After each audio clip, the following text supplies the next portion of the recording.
പറയാൻ പോകുന്ന കവിത വൈലോപ്പിള്ളി ശ്രീധരമേനോന്റെ മാമ്പഴം എന്ന കവിതയാണ്. അങ്കണത്തൈമാവിൽ നിന്നാദ്യത്തെ പഴം വീഴെ അമ്മ തൻ നേത്രത്തിൽ നിന്നുതിർന്നു ചുടു കണ്ണീർ. 4 മാസത്തിൻ മുമ്പിൽ ഏറെ നാൾ കൊതിച്ചിട്ടി ബാലമാഗന്ധം പൂവി തുണികൾ വിരിയവേ അമ്മ തൻ മണിക്കുട്ടൻ പൂത്തിരി കത്തിച്ച പോലമ്മലർ ചെണ്ടൊന്നോടി ചഹദിച്ചടുത്തെത്തി. ചൊടിച്ചു മാതാവപ്പോൾ ഉണ്ണികൾ വിരിഞ്ഞ പൂ വിറുത്തു കളഞ്ഞല്ലോ കുസൃതി കുരുന്നണി. മകനി വീഴും നേരം ഓടിച്ചെന്നെടുക്കേണ്ടോൻ പൂങ്കുല തല്ലുന്നത് തല്ലുകൊള്ളാഞ്ഞിട്ടല്ലേ.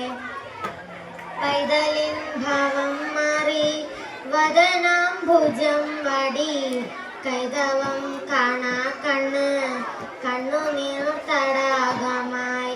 മാമ്പഴം പെറുക്കുവാൻ ഞാൻ വരുന്നില്ലെന്നവൻ മാൻപഴം മലർക്കുല എറിഞ്ഞു വെറും മണ്ണിൽ.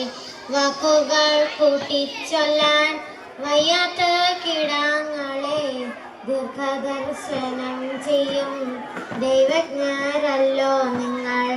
തുങ്കമാം മീനച്ചൂടിൽ കൈമാവിൻ മരതക കിങ്ങണി സൗഗന്ധിക സ്വർണമായി തീരും മുമ്പേ മകനി വീഴാൻ കാത്ത് നിൽക്കാതെ മാതാവിൻ്റെ പൂങ്കുയിൽ കൂടും വിട്ട് പരലോകത്തെ പൂകി. വാനവക്കാരോ മല പാരിനെ കുറിച്ചുത സീനനായി ക്രീഡാരസ ലീനനായി അവൻ വാഴ്കെ.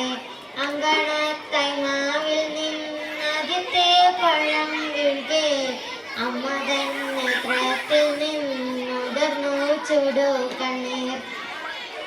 തന്മകനമൂതകാൻ താഴോട്ടു നിപതിച്ച പമ്പഴം മുറ്റത്താർക്കും വേണ്ടാതെ കിടക്കവേ. അയൽപക്കത്തെ കൊച്ചു കുട്ടികൾ ഉത്സാഹത്തോടവർ തൻ മാവിൻ ചുവട്ടിൽ കളി വീടുണ്ടാക്കുന്നു. പൂവാലൻ അണ്ണാർക്കണ്ണ മാമ്പഴം തരികെന്നു പൂവാളും കൊതിയോടെ വിളിച്ചു പാടിയിടുന്നു. ഉതിരും മധുരങ്ങൾ ഓടിച്ചെന്നെടുക്കുന്നു മുതിരും കോലാഹല മംഗളധ്വനത്തോടെ. വസന്ത മഹോത്സവ മണവർക്കെന്നാൽ അവൾ കാഹന്ത കണ്ണീരിനാൽ അന്തമാം വർഷകാലം. വസന്ത മഹോത്സവ മണവർക്കെന്നാൽ അവൾ കാഹന്ത കണ്ണീരിനാൽ അന്തമാം വർഷകാലം.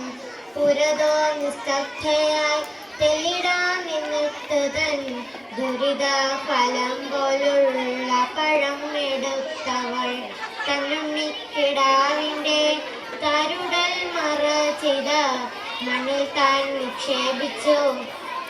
മന്ദമായി ഏവം ചൊന്നാൾ ഉണ്ണിക്കൈക്കെടുക്കുവാൻ ഉണ്ണി വായിക്കുണ്ണാൻ വേണ്ടി വന്നതാണീ മാമ്പഴം വാസ്തവമറിയാതെ. പിണങ്ങി പോയതിലും പിന്നെ ഞാൻ വിളിക്കുമ്പോൾ കുണുങ്ങി കുണുങ്ങി ഉണ്ണുവാൻ വരാറില്ലേ. വരിക കാണാൻ കാണാൻ വയ്യാത്തോരൻ കണ്ണനെ തരസാനുകർന്നാലും തായ തൻ നൈവേദ്യം നീ. ഒരു തൈ കുളിർ കാറ്റായി അരികത്തണഞ്ഞപ്പോൾ അരുമ കുഞ്ഞിൻ പ്രാണൻ അമ്മയെ ആശ്ലേഷിച്ചു.